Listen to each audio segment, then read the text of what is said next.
Hello everyone. तो कैसे हो सब। मैं सोनी, आपकी जीएल स्टोरी टेलर और राइटर। बिना किसी देरी के सीधा देखते हैं अगले पार्ट को। ओके, फोर्स लव का पार्ट 17। तो दिखाते हैं काव्या को जो कि रूम में थी और रूही तभी जल्दी से आती है वॉशरूम से बाहर रेडी होके और देखती है सामने काव्या को जो कि सोफे पे बैठे फ़ोन छेड़ रही थी। और रूही काव्या के पास आके ना खड़ी हो जाती है और काव्या अभी भी बस फ़ोन पे ही देखे जा रही थी। रूही अपने हाथों को फोल्ड करती है और स्टिल बस देखे जाती है काव्या को। काव्या को जैसे फील होता है वो फ़ोन से नजरें हटा के देखती है रूही को जो कि उससे घूरे जा रही थी। और काव्या जल्दी से सेंस में आती है और फ़ोन साइड में रख के खड़ी हो जाती है। यहाँ काव्या कहती है, जान आ गए आप। और वो रूही को करीब से देखती है, उसके करीब आके देखती है और कहती है, बेबी कितनी सुंदर लग रही हो तुम। आई नो हमेशा लगती हो, हर पल लगती हो, लेकिन जान अभी तो मेरे पास ना शब्द नहीं है, मैं कैसे बयां करूँ आपकी खूबसूरती को। और उसका हाथ रूही के फेस की तरफ जाते हैं और रूही ना जल्दी से काव्य के हाथों को हटा के कहती है, हाँ हाँ शब्द नहीं है खूबसूरती बयां करने के लिए इनके पास। और कितनी खूबसूरत लग रही हूँ मैं, मुझे सब पता है। जो इतना वक्त हो गया है मुझ पे एक नज़र तक नहीं डालना हुआ आपका सही से, और कह रहे हो कि खूबसूरत लग रही हूँ।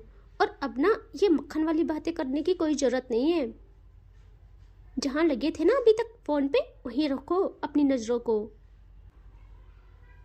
और वो ये कहते कहते मिरर के सामने आ जाती है और कहती है, कदर ही नहीं होती बीवी की, बीवी प्यार करती है इसीलिए जल्दी मान जाना होता है, लेकिन इनको लगता है मान गई है अब कुछ भी कर सकते हैं। वो ये कह ही रही थी कि काव्या एकदम से पीछे से आके रूही को उसकी टमी से पकड़ के हक कर लेती है और एक हाथ से रूही के बाल साइड करके उसके शोल्डर पे सर टिका के सामने मिरर की तरफ देखती है। यहाँ रूही को जैसे ही काव्या ने बैक हक किया था, रूही की पलकें झुक गई थी और उसके हाथ काव्या के हाथ पे चले जाते हैं उसकी टमी के साइड। यहाँ काव्या कहती है, जान अब पलकें उठाओ तो जरा हम बताएं आपको कि आपकी खूबसूरती कितनी है जो लफ्ज़ों में बयां नहीं की जा सकती। रूही ना धीरे धीरे से अपनी पलकें उठा के देखती है सामने मिरर में, जहाँ मिरर में इन दोनों की आंखें टकराती है। और काव्या कहती है, जान आप कह रहे हो मेरा ध्यान आप पे नहीं गया, चलो मैं आपको बताऊं। आप वॉशरूम से निकले और उसी पल आपके पैर थम गए, फिर आपने कुछ सोचा और अगेन आप वॉशरूम में चली गई। मैं आपको बता दूं क्यों गए होंगे आप अंदर। आपका क्लेचर पहले तक वो आपके पास नहीं था, लेकिन अब वो आपके हाथ में है, आप उससे लेने गए थे है ना। और जैसे आप उससे लेके आए अगेन आपने मुझे देखा और फिर आप आ ही रहे थे मेरे पास कि आपका दुपट्टा उस पोट में लगे प्लांट से उलझ गया। शुक्र मनाओ आपके चेहरे पे एक भी परेशानी या दर्द नहीं था, वरना उस पोट के इतने टुकड़े किए जाते मेरे द्वारा कि उसका अस्तित्व ही मिट जाता। और फिर उसके बाद आपने बहुत प्यार से अपने एक हाथ को अपने सर पे हल्का सा मारा और आप मुस्कुराई भी, और फिर आपने उससे अपना दामन छुड़ाया। देखो ये मत सोचना वो प्लांट है तो मैं कुछ नहीं कहूँगी, क्योंकि उसकी गुस्ताखी की दाद देनी पड़ेगी। मेरे सामने मेरी बीवी के दुपट्टे पर वार किया उसने। खैर छोड़ो, फिर आप मेरे सामने आए और खड़े हो गए। अब बताओ कुछ छूटा क्या मुझसे। यहाँ रूही तो वहीं पे स्टिफ हो जाती है, उसकी नजरें मिरर पे काव्या पे जम जाती है। कोई इतनी कैसे नोटिस कर सकता है, इतना कैसे कर सकता है यार, वो भी तब जब वो फ़ोन में लगी रही। रूही जल्दी से पीछे मुड़ती है और काव्या का फेस हाथों में थाम लेती है और बस काव्या को देखती जाती है। यहाँ काव्या बहुत प्यार से रूही की कमर को थाम लेती है और कहती है, जान आई लव यू।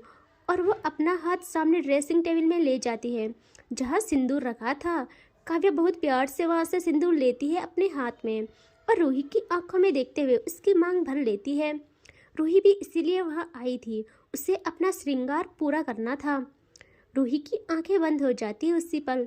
यहाँ काव्या बहुत प्यार से उसका माथा चूमती है और कहती है, बेबी अब चले। रूही भी आंखों को खोल लेती है और कहती है, चलिए। फिर वो कहती है, लेकिन सुनिए थोड़ा। काव्या कहती है, जी बोलिए ना। रूही कहती है, ऐसे कैसे जाएंगे। काव्या कहती है कि जान ऐसे कैसे, मतलब क्या, कुछ और भी करना है क्या। रूही कहती है वॉच कहाँ है आपकी, और ये क्या है। काव्या खुद को देखती है और कहती है जान सब सही तो है। हाँ वॉच नहीं पहनी है, मैं लेती हूँ अभी, रुको। रूही कहती है आप रुको मैं जाती हूँ, और वो जाती है कबर्ड की ओर और वहाँ से एक ब्लैक वॉच लेती है और आती है काव्या के पास और कहती है हाथ दीजिए अपना, और वो फिर खुद ही उसके हाथ को ना पकड़ के उस पर ना पहना देती है उससे। काव्या कहती है कि हो गया जान सब, अब चले। रूही कहती है सब हो गया, लेकिन ये कॉलर, और वह काव्या के कॉलर को जो हल्के से बिगड़े थे उन्हें सही करती है और कहती है अब ठीक है चलिए। और काव्या रूही का हाथ पकड़े रूही को नीचे लाने लगती है, और कुछ टाइम के बाद ये लोग आ जाते हैं हॉल में जहाँ काव्या की माँ थी। काव्या कहती है गुड मॉर्निंग ममा। वो भी देखती है काव्या को, और उनको ना काव्या के चेहरे पे इतने टाइम बाद सुकून और मुस्कान फील हुई थी। वो तो बस देखती रह जाती है, उनको इतना प्यार आता है कि क्या बोले। वो जल्दी से काव्या के पास आती है और काव्या का माथा चूमती है और कहती है बच्चा ठीक हो ना आप। काव्या कहती है हाँ माँ, आप इतना ज़्यादा क्यों सोचते हो। वो कहती है कि कैसे ना सोचूं, हाँ कल रात मुझे कमरे में आने भी नहीं दिया, इतनी आवाज़ें हो रही थी वहाँ, और खाना भी नहीं खाया था आपने। अभी मेड ने बताया कि कल टिफ़िन वापस ले आए आप। काव्या कहती है माँ क्योंकि मैंने पापा के टिफ़िन से खा लिया था। वो झूठ कह देती है और कहती है हाँ माँ पापा के साथ खाना खाया। और आपको पता रात में सच में मेरी बीवी ने कितने प्यार से कितनी मेहनत से मेरे लिए खाना बनाया था, आप खाते तो बस खाते ही रह जाते। रूही ना थोड़ी शर्मा जाती है, यह काव्या की माँ को तो यही चाहिए था कि बस काव्या खुश रहे, उसे प्यार मिले। और कहती हाँ बाबा पता है आपकी बीवी सबसे अच्छा खाना बनाती है और हमें गर्व है इस बात पे। लेकिन बताइए जरा कहाँ जा रहे हो आप, कहाँ जा रहे हो यूँ सज धज के। काव्या कहती है ओ मेरी भोली माँ आज हम मेले में जा रहे हैं, सो हमें अब इजाज़त दे दीजिए वरना लेट हो जाएगा। तभी वो कहती है ओके ओके जाइए भाई, यही तो उम्र है। मैं तो कब से बोल रही थी कि कहीं जा ही नहीं रहे थे आप लोग। एक तुम्हारे पापा, उनको तो समझाना पड़ेगा, पता नहीं क्यों काम काम किए जाते हैं। काव्या समझ गई थी अब लेक्चर लंबा चलेगा। वो कहती माँ अब ना हम जाते हैं ठीक है, बाकी की कथा बाद में सुनेंगे ओके। तो वो हंसती है और कहते हैं जी बिल्कुल जाइए और ख्याल रखना अपना। और काव्या रूही का हाथ अगेन पकड़ती है और कहती है चलिए जान। और ये लोग आ जाते हैं बाहर कार में और फिर वहाँ बैठ जाते हैं और काव्या अब करती है कार स्टार्ट और फिर आने लगते हैं ये लोग वहाँ से। यहाँ काव्या बार बार अपनी रूही को देखे जा रही थी। रूही मुस्कुरा के काव्या के फेस पे हाथ ले जाती है एक, और उसका फेस पकड़ के करती है सामने और कहती है रोड पे ध्यान दीजिए। यहाँ काव्या कहती है अरे ये क्या बात है, मेरी इतनी खूबसूरत बीवी है, उन पे से ध्यान हटा के हम रोड पे ध्यान दे, लानत है ऐसे आशिकों पे।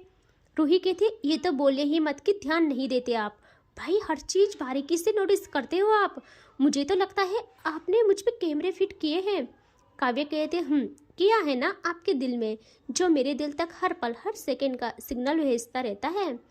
रूही कहती हाँ जी मान गई आपको, और इनकी प्यारी प्यारी बातों में रास्ता कट जाता है और फाइनली ये पहुंचते हैं मेले तक, जहां काव्या कार साइड में लगाती है और रूही की साइड आके उसका डोर ओपन करती है और उसकी तरफ हाथ करके कहती है चले जान। रूही भी काव्या के हाथों में हाथ दे देती है अपना और कहती है बिल्कुल। और रूही और काव्या देखते हैं सामने एक बहुत बड़ा और प्यारा मार्केट लगा था। वहाँ बच्चे खेल रहे थे, कपल्स भी थे, घूम रहे थे, बड़े बड़े झूले लगे थे और सारी तरफ चहल पहल थी और सब लोग सिर्फ एंजॉय कर रहे होते हैं। रूही तो इतनी खुश होती है कि क्या बोले। वो कहते सबसे पहले क्या करे, तभी उसकी ना नज़र दूर चली जाती है। रूही जल्दी से काव्या का हाथ पकड़ती है टाइट और कहती है सुनिए ना वो देखो वो। काव्या कहती है क्या जान। रूही कहती है अरे वो देखो ना उस साइड। और काव्या रूही की नज़रों का पीछा करती है और कहती है बेबी क्या है वहाँ। वहाँ तो सिर्फ लोगों के सर दिख रहे हैं, भीड़ है बहुत।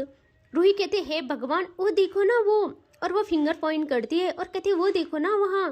काव्या देखती है तो कहती है जान जो लटका हुआ है। रूही कहती है हाँ वही कितना प्यारा है ना। काव्या कहती है जान वो तो खिलौना है। यहाँ रूही टेढ़ी आंखों से घूरती है काव्या को और काव्या रूही को देख के कहती सॉरी जान खिलौना नहीं, किसने बोला खिलौना, वो तो कितना प्यारा है, ओ इतना सुंदर भालू। यहाँ काव्या की बात सुन के रूही और गुस्से में घूरती है काव्या को। काव्या कहती है अच्छा सॉरी जान, भालू नहीं, वो कितना प्यारा टेडी बियर है, आपको चाहिए क्या जान। रूही ना अब गुस्सा गायब करके पपी सा फेस बनाती है और कहती है प्लीज प्लीज। काव्या कहती है जान मैं आपके लिए फैक्ट्री तैयार कर लूँ टेडीज की, बट बाबू यहाँ से लेना सही होगा, इससे अच्छा और बड़ा। वो बस इतना ही कहते यहाँ रूही कहती देखा हो गया ना आपका, हो गया ना। एक फूल के लिए जान जोखिम में डाल देते हो और एक टेडी के लिए इतना कुछ। अपना आप कुछ मत दिलाओ, मैं खुद ही करूँगी जो करना है। और वो ना उस तरफ जाने लगती है। यह काव्या स्माइल करती है और कहती है हे भगवान इतू सी तो है, और गुस्सा कहाँ से आ जाता है इतना। आएगा ही, क्यों नहीं आएगा भाई, काव्या सिंघानिया की बीवी है, ये गुस्सा और तेवर जचता है इन पे। और वो भी आ जाती है रूही के पीछे पीछे और कहती है जान सुनो ना, ऐसा हो सकता है क्या जिस चीज़ पे मेरी जान की नज़र पड़े और वो मैं उससे हासिल ना करूं, ये मेरे इश्क की तौहीन है। तुम कहो तो चांद तारे तुम्हारे कदमों में डाल देती हूँ। यहाँ रूही ऐसे ही चलते चलते कहते बड़े आए चांद तारे वाले, एक टेडी के लिए तो इतना सुनाया आपने मुझे, आपने चांद तारे ना अपने चांद तारे अपने पास रखो। और वो ना भीड़ से गुजर के आती है वहाँ, और काव्या भी, और ये दोनों देखते हैं सामने वहाँ पे टेडी हवा में लटके हुए थे और उनमें से वो सबसे बड़ा था। और ना वहाँ बहुत कुछ सामान था, लेकिन मज़े की बात ये कि वो एक शूटिंग गेम था एक स्टॉल में। गन चला के निशाना साधना था और सारे टारगेट क्लियर करके अपनी पसंदीदा चीज़ हासिल करनी थी। यहाँ काव्या ना जैसे देखती है वो स्माइल करती है और रूही के कान के पास आके कहती है तो जान ये चांद तारे तो मैं ही ला सकती हूँ आसमां से तोड़ के आपके कदमों में। जहाँ रूही काव्या पे देखती भी नहीं और कहती है कोई ज़रूरत नहीं है, मैं खुद ला लूँगी, आपने मुझे कम समझा है क्या। और रूही ना अपने बालों को हवा में अपने एक हाथ से झटका दे देती है, झटका दे के ऐसे पीछे हवा में उड़ा देती है और वो बाल ना काव्या के फेस पे जा गिरते हैं। हाय, काव्या की आंखें बंद हो जाती है और काव्या कहते आहा मेरी जान, ये अंदाज आपका ना जान ले लेगा किसी दिन मेरी। और रूही ऐसे ही आगे जाके उससे कहती है कि दो इसे मुझे, तो वो भी दे देता है एक गन को रूही के पास। और रूही बिना काव्या को दे के कहती है जरा पेमेंट करना दो। यहाँ काव्या ना हंसती है और अपने पॉकेट से पैसे निकाल के उस लड़के को दे देती है और कहती है बेटा आज तेरी पूरी दुकान लुटने वाली है, जरा संभल के। हाँ, यहाँ वो लड़का हंसता है और कहता है मैम ये वाली मैम के बस की तो नहीं लग रही मुझे कुछ। काव्या उसी पल एक ऐसा लुक उसे देती है कि उस लड़के के आंखों में मौत नजर आ जाती है उसे अपनी, उस लड़के को अपनी आंखों में अपनी मौत नजर आ जाती है। वो डर जाता है। काव्या कहती है किसके बारे में बोल रहा है, ये भी जरा सोच समझ के बोल। रूही तो गन लिए बस निशाना लगाने का ट्राई कर रही थी और यहाँ काव्या उससे कहती है स्माइल करके कि भाई यार डर मत, आज कुछ नहीं करूँगी, आज मेरा मूड सही है क्योंकि मेरी बीवी खुश है, सो आज लड़ाई झगड़ा नहीं चाहती मैं बस अपनी जान की खुशियाँ चाहती हूँ। और वो वहाँ से आ जाती है रूही के पास और हाथ बांधे रूही को देखती है। रूही कहती है देखो देखो अब मैं बताती हूँ निशाना किसे कहते हैं। काव्या कहती है बिल्कुल जान दिखा दीजिए। और रूही ना अब गन को ठीक सामने करती है अपने लक्ष्य की तरफ एंड हल्की अपनी एक आइस को क्लोज करती है और हाथ ट्रिगर पे रखती है एंड 1 2 3 एंड शूट। यहाँ गोली मिस हो जाती है और रूही की पकड़ गन पे और टाइट और सेकेंड स्टार्ट एंड देन वो भी मिस। और रूही ना फुल्ली फ्रस्ट्रेटेड एक एक करके लगभग 20 निशाने साधती है और सारे मिस हो जाते हैं बेचारी के। यहाँ काव्या अब अगेन अपना हाथ ले जाती है अपने पॉकेट में एंड निकालती है नोट्स, मतलब पैसे निकालती है जितने की वो दुकान भी नहीं थी उससे ज़्यादा, एंड बिना देखे फ्लिप करती है फेंकती है उस लड़के के पास जो कि जल्दी से पैसों को कैच कर लेता है। और काव्या स्लो एंड डार्क तरीके से बढ़ती है रूही की तरफ और रूही का पूरा ध्यान सिर्फ आगे था, लेकिन दूसरे ही पल काव्या रूही के ठीक पीछे आ जाती है, इतने पास कि रूही की सांसें ना हिचक जाती है। और काव्या रूही के शोल्डर पे आती है, मतलब उसके पास शोल्डर के पास आके अपने हाथों को आगे करती है, रूही के हाथों की गन को एक झटके में अपनी ग्रिप में ले लेती है और काव्या की सॉलिड बॉडी रूही के नाजुक बदन से जा टकरा जाती है और काव्या के चीक्स बिल्कुल रूही के चीक्स के पास आके थम जाते हैं और वो कहती है जान गोली मैं चलाऊंगी, लेकिन लक्ष्य आपका होगा। सांस अंदर लो, आंखें सीधी रखो और जब मैं बोलूँ तो फायर। ओके। यहाँ रूही को काव्या की वॉइस डार्क लगती है। रूही कहती है आप स्केरी लग रहे हो मुझे। काव्या कहती है गुड बेबी, फोकस से ज़्यादा तुम्हारा फियर काम आएगा। एंड हाँ, तुम वहाँ ध्यान दो। और ये कहते हुए दूसरे ही पल वो काउंट करती है 1 2 3 एंड जस्ट फायर। भाई ये एक्शन था कि एक के बाद एक सारे टारगेट कंप्लीट किए जाते हैं। उसकी एक भी गोली मिस नहीं होती। शूटिंग स्टॉल वाला तो वहीं फ्रीज। सारे लोगों का ध्यान सिर्फ इन दोनों पे ही जा टिकता है। दोनों लग भी ऐसे रहे थे यार साथ में, जैसे एक परी की रक्षा करता हुआ एक शेर। इन काव्या को कौन रोक सकता था। एक एक कर सारे स्टफ्स पे काव्या जीत हासिल कर लेती है। और जब सब एंड हो जाता है, काव्या रूही के पास आके कहती है जान, हम दोनों ही मुकम्मल करते हैं। सो जिस चीज़ पे रूही सिंघानिया की एक नज़र भी पड़ जाए, उसे काव्या सिंघानिया हासिल करके मानेगी या छीन लेगी दुनिया से। और वही कहते हुए रूही के हाथ से वो गन लेती है, बहुत प्यार से आराम से लेती है और उस स्टॉल वाले के पास फेंक के कहती है इस भालू को दो। यहाँ रूही अगेन घूरती है काव्या को। काव्या कहती सॉरी जान, अरे मजाक कर रही हूँ यार। अरे भाई भालू नहीं, उस टेडी को दो यार, वो बहुत प्यारा है ना, नायाब है। वो कहता है मैम आपने सब कुछ जीता है। काव्या कहती है नहीं, मुझे सिर्फ वही चाहिए। वो मेरी बीवी की पसंद है तो उसकी वैल्यू ना कोहिनूर से ज़्यादा है। और वो उससे लेके आती है रूही के पास और रूही को देते हुए कहती है जान ये लीजिए, अब हमें ज़रा मुस्कुरा के दिखाइए। तो रूही भी स्माइल करती है। उसने ना काव्या की हर साइड को भांप लिया था और उसे काव्या की हर साइड बहुत पसंद थी। उसे काव्या पे ना प्यार आ रहा था, बट वो काव्या को नहीं, उस टेडी को जोरों से हक करती है।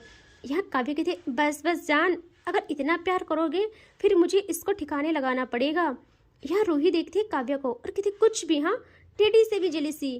काव्या कहती है यार उस चीज़ से जेलिसी होती है, मुझे हर एक चीज़ से जेलिसी होती है जिसे तुम प्यार से देखोगी छूओगी।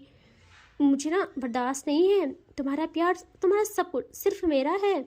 रूही कहती है जी बिल्कुल, लेकिन ना मैं अभी बहुत खुश हूँ, बहुत ज़्यादा। काव्या कहती है और हम आपसे भी ज़्यादा, क्योंकि आपकी खुशी से ही हमारा सुकून जुड़ा है। रूही कहती है तो चले। काव्या कहती है लेकिन अब कहाँ चले बेबी। रूही कहती है पहले ना जाइए, इसे गाड़ी में रखे। यहाँ काव्या कहती है जो हुक्म मलिका। और वो रूही से टेडी लेके जाती है गाड़ी की तरफ और कार का डोर खोल के उसे बैक सीट पे डालते हुए कहती है तुम यहीं रहो और सुनो, मेरी बीवी से ना ज़्यादा चिपकने की ज़रूरत नहीं है, उसके ज़्यादा पास, उसके ज़्यादा करीब जाने की ज़रूरत नहीं है, समझे ना।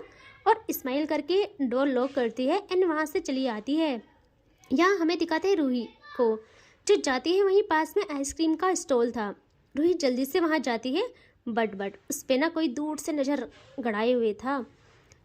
रूही भी जैसे वहाँ जाती है, काव्या भी तुरंत आती है वहाँ पे और वो देखती है इधर उधर। उसे ना कुछ पलों के लिए ना घबराहट हो जाती है, उसका चैन उड़ जाता है, उसके चेहरे की हंसी गायब।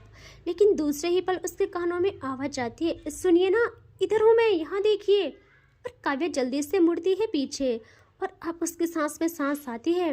वो भाग के रूही के पास आती है और कहती तुम पागल हो, वहाँ से कैसे हट गई कुछ भी, हाँ तुमको पता भी है मैं कितना डर गई थी। यहाँ काव्या एक सांस में सब कहती है और फिर बोलती है गलती तुम्हारी नहीं है, मेरी है। मैंने कैसे छोड़ दिया तुम्हें एक पल के लिए भी, हद है। यहाँ रूही देखती है काव्या को, बस ऐसे देखी जा रही थी वो घबरा के। यहाँ काव्या को रियलाइज़ होता है और वो जल्दी से रूही का हाथ बहुत टाइट पकड़ती है और वो रूही को देखते ही ना उससे नहीं रहा जाता। वो जल्दी से उसे हक करती है और कहती है आई एम सॉरी, आप ऐसे आंखों से दूर हो गई, प्लीज़ सॉरी। आपको पता है ना आप मेरे लिए क्या हो, मेरा सुकून हो, मेरा सब कुछ। आप थोड़ी भी दूर जाती हो तो मुझे मौत आ जाती है, और वैसे भी यहाँ नए हो, आप तो समझो ना मेरी बात please. I am sorry. Ruhi को भी थोड़ा फील होता है, वो कहती अच्छा मेरी भी गलती थी, कोई बात नहीं। काव्या कहती आप कर क्या रहे थे यहाँ। रूही कहती देखो ना ये आइसक्रीम खानी है, प्लीज़ प्लीज़। काव्या कहती है क्या आइसक्रीम, बट बेबी नहीं ना, देखो ये स्टॉल है, मैं आपको अच्छी जगहों से लाऊंगी ना, देखो हाइजीन का भी मैटर है, और आपके मामले में मैं तो बिल्कुल भी रिस्क नहीं ले सकती हूँ, बिल्कुल नहीं। यहाँ रूही गुस्सा दिखाती है और कहती है तो मुझे लाए ही क्यों यहाँ, टेडी अच्छा नहीं है, आइसक्रीम नहीं खिलानी, तो लाए ही क्यों। और वो ना हाथों को बांध के काव्या से साइड हो जाती है, जो गुस्सा होता है ना रूठना ऐसे। यहाँ काव्या कानों को पकड़ के लंबी सांस लेके कहती है ओके मेरी जान, आई एम रियली सॉरी, ठीक है बट एक, हाँ सिर्फ एक। रूही देखती है काव्या को और कहते सच्ची, काव्या कहते मुच्ची, बट बस एक। और वो उस स्टॉल वाले को कहती है सुनो सबसे बेस्ट वाली देना, वो भी हाँ कहता है और काव्या उससे ना ले लेती है और रूही के पास आके उसको ओपन करती है, उसका रेफर ओपन करती है अच्छे से और कहती है ठीक है ये लो खा लो। रूही भी ले लेती है और वो ना खुश थी, वो उसको हल्का सा लिक करती है। काव्या तो बस रूही को देखती रह जाती है, उसे रूही का रूठना, ये जिद करना, उस पे ना इतना प्यार आ रहा था ना उसे कि क्या बोले। रूही आइसक्रीम खाती रहती है और काव्या बस उसे देखती। एंड इससे आगे देखेंगे नेक्स्ट पार्ट में, ठीक है, टेक केयर, बाय बाय।